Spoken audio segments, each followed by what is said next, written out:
Welcome to this week's roundup of news and polls from Ipsos MORI. And this week again we're looking at how the public is reacting to the gradual easing of lockdown by the government. And what the evidence shows is the public is very conservative with a small c about what should change and what indeed is acceptable. The government has said you can have unlimited exercise, but only 4 out of 10 of the public say it's acceptable to go out for more than 2 hours to exercise. And everything else is seen as less acceptable than that. For friends and family under the age of 70 to look after people's kids, only 22% thought that would be acceptable, and only 1 in 5 say socialising with friends or family in your own garden would be acceptable. And of course that's currently against government guidelines in any case. Visiting a boyfriend or girlfriend, only 15% think that's acceptable, so perhaps Professor Ferguson was right to resign. 71% say he should, that's unacceptable. And very few people think that a cleaner or a nanny should be allowed round to anybody's house anytime soon. So public very anxious about changing routines and relaxing lockdown, and that reflects their priorities. By a margin of about 5-1, people prioritise people's health over the economic health of the country, and that's really unchanged since the lockdown began. So we've had massive job losses, lots of people furloughed, and yet the public is rock solid, as we can see in this chart, in prioritising health over economic health, and only 31% saying both equally. So that really doesn't seem to be changing. We will keep tracking it. At the same time, in terms of how public services are responding to the pandemic, most people are extremely positive, particularly about the National Health Service, with 9 out of 10 saying that they're doing a good job. Schools and the police have about 7 out of 10 saying that they're doing well.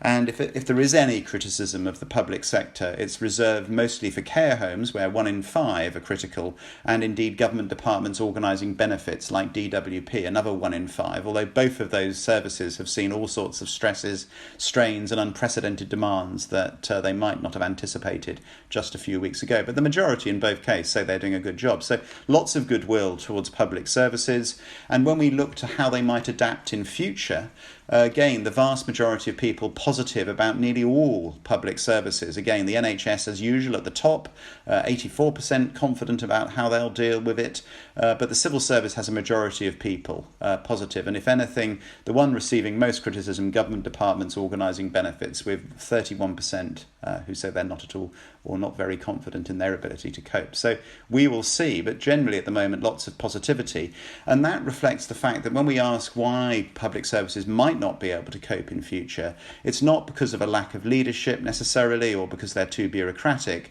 The most common answer is a lack of funding or difficulty in getting hold of the right equipment. And in all of our work over decades looking at attitudes to public services, of course, the lack of funding is generally seen by the public as the biggest problem, rather than inefficiency, bureaucracy, or a need for reform.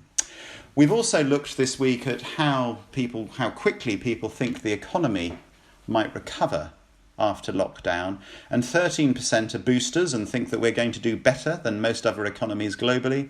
4 people in 100 are pretty pessimistic and say the economy will never recover. Most of us think we'll either do so at the same rate as other countries, 4 out of 10, or perhaps more slowly than other countries. And we have had a very deep shock and a deep outbreak of the virus, so 29% say it'll be slower. If you're a Conservative voter, you're more optimistic. If you're a Labour voter, you're more pessimistic. But overall, the public are pretty cautious about the economy, although it's fair to say that whenever we ask them about the economy, the public are generally pessimistic. So let's hope that it's a bit speedier than the public currently think. In the past, the public have been wrong time and time again about economic the pace of recovery. When we look at what might happen in a year's time, again, where the public's expecting the greatest amount of change is in the economy, and given how long it might take to get out of the size of GDP drop that we're seeing at this time, and indeed the recession that seems almost inevitable, it's perhaps not surprising that we see the economy as most affected. But we also have 75% saying that the way we work is going to be affected. The way we live our lives is going to be affected.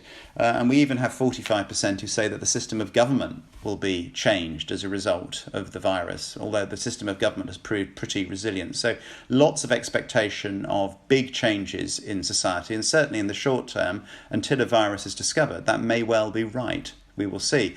If you're interested in more, we have a webinar on Monday at 3:00 looking at people's lived experience of the pandemic, and that draws both upon opinion polling and ethnography, observational research of all kinds, and we'll look at the generational response to the virus, how different generations are experiencing and coping with the lockdown. Many of you will have looked at our work in the past on Gen Z, on the millennials and the myths about them, or indeed the perennials like me, and so we've thought we'd have another look through the generational lens at the virus.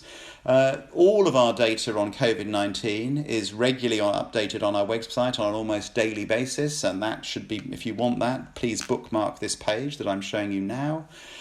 Similarly, we've also produced something called COVID Watch. This is a longitudinal, qualitative and ethnography study that looks at countries like America, China, Britain, France, Italy and Russia with weekly reports on how different sorts of households are responding. If you're interested in sort of understanding the minutiae of changes in people's lives, do have a look at that, and particularly how it compares, if you're an international marketeer, how it compares between countries. That's all for now. I'll be back next week and hope to talk to you soon. Bye-bye.